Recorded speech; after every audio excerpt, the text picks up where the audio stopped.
पाकिस्तान बरोबर खेळणं हाच अपराध आणि देशद्रोह आहे। धूळ चारणं, जिंकणं, जिंकल्यावरती पापक्षालन होणं का काल पाकिस्तान बरोबर खेळून काय जो आपला काय भारतीय संघ जिंकला असं म्हणतं आम्ही तर काय पाहिलं नाही अजून। त्याच्यामुळे काय 25-26 आमच्या महिलांचं उजाडलेलं कुंकू परत आलं का? काय काय भरपाई काय झाली? मुळात मुद्दा पाकिस्तान बरोबर न खेळण्याचा आहे, पाकिस्तान बरोबर हरण्या जिंकण्याचा नाही या क्रिकेटच्या मैदानावर। कोणी जर असं म्हणत असेल तो मूर्खपणा आहे। कसले पाकिस्तान बरोबर मैदानात खेळताय आणि जिंकल्यावरती पाकिस्तानला घुसून मारलंय म्हणताय? पाकिस्तानला घुसून मारण्याची संधी आली असताना भारतीय जनता पक्षाच्या सरकारनं माघार घेतली। याच्यावर प्रश्न विचारा। बलुचिस्तान वगैरे वगैरे वगैरे अगदी इस्लामाबादपर्यंत जाणार होते ना, कंबरडं मोडणार होते। क्रिकेटच्या मैदानावरती काय फिक्सिंगची मॅच होती पूर्णपणे। मी काल म्हटलं 1.5 लाख कोटीचा जुगार कालच्या मॅचवर खेळला गेला। कदाचित पाकिस्तानला सुद्धा त्यातले पैसे मिळाले असते। कालच्या मॅचनी पाकिस्तान क्रिकेट बोर्डाला किमान 1000 कोटी मिळाले। तुम्ही पाकिस्तानला जागतिक बँकेकडून कर्ज मिळू नये, IMF कडून कर्ज मिळू नये, एशिया डेव्हलपमेंट बँकेकडून कर्ज मिळू नये म्हणून आपण प्रयत्न करत होतो का? तर हा जो पैसा आहे हा पैसा पाकिस्तानला जर मिळाला कर्ज रूपाने तर ते दहशतवादामध्ये गुंतवणूक करतील भारताविरुद्ध। ही कोणाची भूमिका होती? ही भारताची भूमिका आहे, ही मोदींची भूमिका आहे। आणि त्यात पाकिस्तान क्रिकेट बोर्डला काल 1000 कोटी रुपये तुम्ही दिलेत, मिळून दिलेत, मग हे पैसे कुठे जाणार आहेत? शिवाय 1.5 लाख कोटीचा जो जुगार खेळला गेला कालच्या मॅचवर, मॅच फिक्सिंगच्या, त्यातला मिळणारा काही 1000 कोटी कुठे गेले? पाकिस्तानात गेले। तुम्ही पाकिस्तानला आर्थिकदृष्ट्या आमच्या विरुद्ध लढण्यासाठी, आमच्या महिलांचं कुंकू पुसण्यासाठी सक्षम करताय, याच्यावर बोला। पाकिस्तान जिंकला हरला आम्हाला काय फरक पडत नाही। आम्ही कालच्या मॅचवर थुंकतो आम्ही अशा मॅचवर। 26 महिलांचं कुंकू उजाड करून त्यांच्याशी तुम्ही क्रिकेट खेळताय, लाजा वाटत नाही का तुम्हाला? खरं म्हणजे मीडियाने असे प्रश्न विचारू नयेत अशा प्रकारचे। हा पैसे 1.5 लाख कोटीचा जुगार, 1.5 लाख कोटीचं गॅम्बलिंग कालच्या मॅचवर झालं, 1.5 लाख कोटीचं। आणि अधिकृतपणे कालच्या सामन्यातला 1000 कोटी रुपये पाकिस्तान क्रिकेट बोर्डाला मिळाले आणि 1.5 लाख कोटी जुगारातले किमान 25,000 कोटी पाकिस्तानात गेले।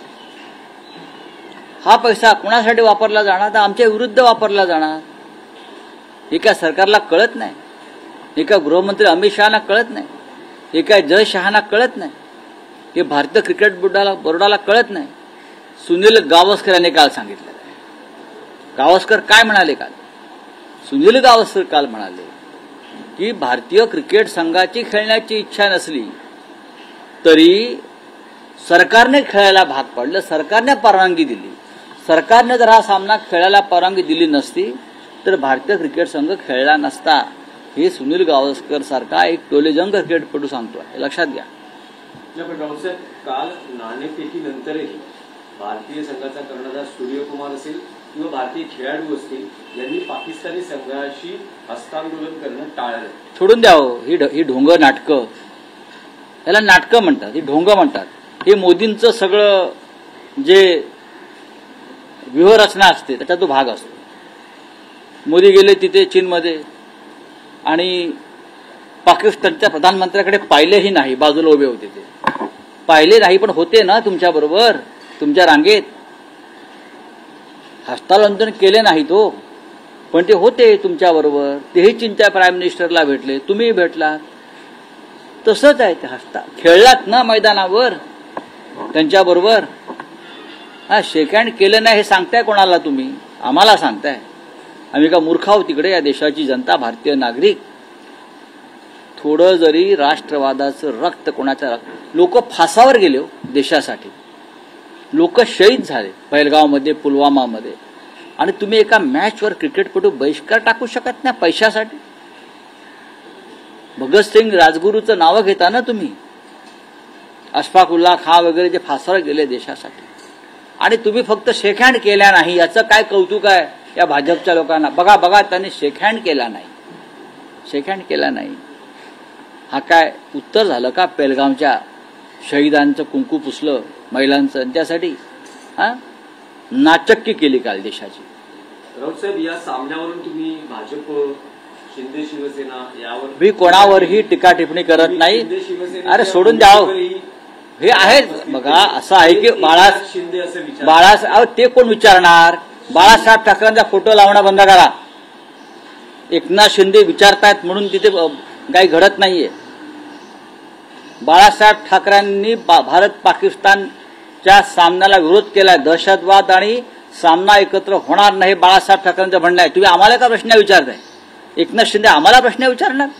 अमित शहाच्या मुलाला विचार, त्यांना म्हणावं तुम्हीच मला प्रश्न विचारायचा नाही. एकनाथ शिंदेसाठी उभा नाही मी इथे, मी शिवसेनेसाठी उभा आहे बाळासाहेब ठाकरेंच्या इथे. हा मला काय तुम्ही सांग, अहो तुम्ही विचारूच नका मला. हे निर्लज्ज लोक आहेत, हे निर्लज्ज लोक आहेत सगळे. भारतीय क्रिकेट संघाचा आणि भारत पाक क्रिकेट सामन्याचा निषेध करणार असतील ते, तर मला प्रश्न विचारा त्यांच्या वतीनं. मी उत्तर द्यायला तयार आहे. तुम्ही तिथे अमित शहाचे बूट चाटणार, तुम्ही जय शहाच्या पालख्या वाहणार, तुम्ही भारत पाक क्रिकेट सामना घरी बसून बघणार, हा, आणि तुम्ही आम्हाला आमच्या राष्ट्रवादावरती प्रश्न विचारणार. मीडियाने सुद्धा हे गांभीर्याने घेतलं पाहिजे, लक्षात घ्या. बोला.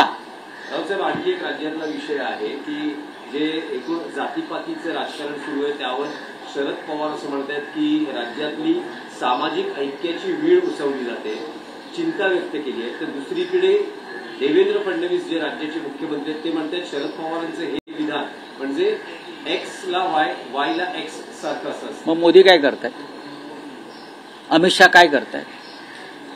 राष्ट्रवादावरती प्रवचनं झोडायची, हा, आणि पाकिस्तान बरोबर क्रिकेटचे सामने खेळायचे. हे भारताची एक्स वाय झेडच आहे ना केलेली त्यांनी. मी दुसरा शब्द वापरणार नाही. भारताच्या राष्ट्रभक्तीची, हिंदुत्वाची त्याने एक्स वाय झेडच केलेली आहे. देवेंद्र फडणवीस यांनी ह्याच्यावर जरा बोललं तर बरं होईल. शरद पवारांसारखं नेतृत्व महाराष्ट्रात आहे यशवंतराव चव्हाणांनंतर. तुमच्यात असे टोलेजंग पर्सनॅलिटी निर्माण झाल्या नाहीत, ही तुमची पोटदुखी आहे. ज्या शरद पवार साहेबांनी महाराष्ट्राला एक दिशा द्यायचा नक्कीच प्रयत्न केलेला आहे. राजकीय वैचारिक मतभेद असू शकतात तो, पण अजून तुम्हाला मोदींनी पंतप्रधानपदी चिटकवलंय म्हणून तुम्ही नेते आहात. तुम्ही काय सहकर्तृत्वावर झालेले नाही. तुम्हाला मोदींनी जसे पूर्वीच्या काळामध्ये सरकारी खात्यात चिटकवायचे मंत्री वगैरे, मुख्यमंत्री ओळखीने, याला पोस्टात चिटकवलं, याला PWD मध्ये चिटकवलं, तसं त्यांना मुख्यमंत्री पदाच्या कार्यालयात चिटकवलंय म्हणून तुम्ही नेते आहात. यशवंतराव चव्हाणांपासून बाळासाहेब ठाकरेंपर्यंत, शरद पवारांपर्यंत ही नेतृत्व जनतेने निर्माण केलेली आहे. ही कर्तबगार नेतृत्व आहे, लक्षात घ्या. चिटकवलेले नेतृत्व नाहीत तुमच्यासारखे, नोकऱ्या चिटकवतात तशा. सोडून द्या, चला. हा, हिंदी की बात बोलिए. जाऊ द्या क्या हिंदी. मग देवेंद्र फडणवीसांचं काय म्हणणं याच्यावरती आहे. सुप्रीम हायकोर्टाचा निर्णय तुम्हाला मान्य नाही का. तुम्हाला महाराष्ट्रातल्या जनतेचा आरोग्याचा विषय मान्य नाही का. हा, लोढा साहित्य संघाच्या निवडणुकीत जाऊन मतदान करतात, त्यांचा आणि साहित्य संघाचा संबंध काय. काय तो भूखंड पण जातोय आमचा. मुंबईतल्या प्रतिष्ठित ज्या मराठी संस्था आहेत आणि त्यांच्या जागा मोक्याच्या जागी आहेत, तिथे देवेंद्र फडणवीस यांचे निकटचे बिल्डर राजकीय लॉबी आहे, त्यांचं लक्ष. त्याच्यामध्ये साहित्य संघ, मुंबई मराठी पत्रकार संघाची आझाद मैदानाची जागा, मुंबई मराठी ग्रंथ संग्रहालयाची जागा. बरं, इथे हे सगळे लोक घुसून मराठी माणसाच्या या शिवाजी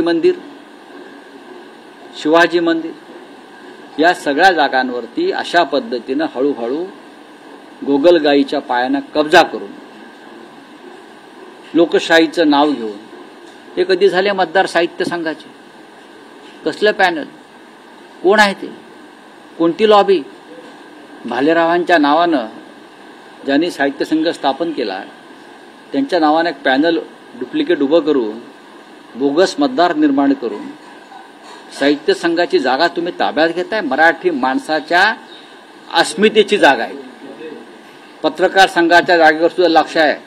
मुंबई मराठी पत्रकार संघ आणि प्रेस क्लब डेव्हलपमेंटच्या नावाखाली तुम्हाला मी आता सांगतो आहे, मुंबई मराठी ग्रंथ संग्रहालय ही प्रतिष्ठित संस्था आहे.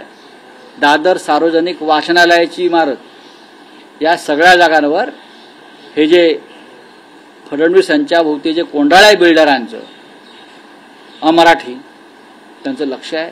अत्यंत धोकादायक असा विषय आहे, गंभीर विषय आहे. आणि यासाठीच उद्धव ठाकरेवर राज ठाकरे यांना एकत्र येऊन लढावं लागतंय. बोलिए, मैं उसके बारे में बोलूंगा. बोलिए.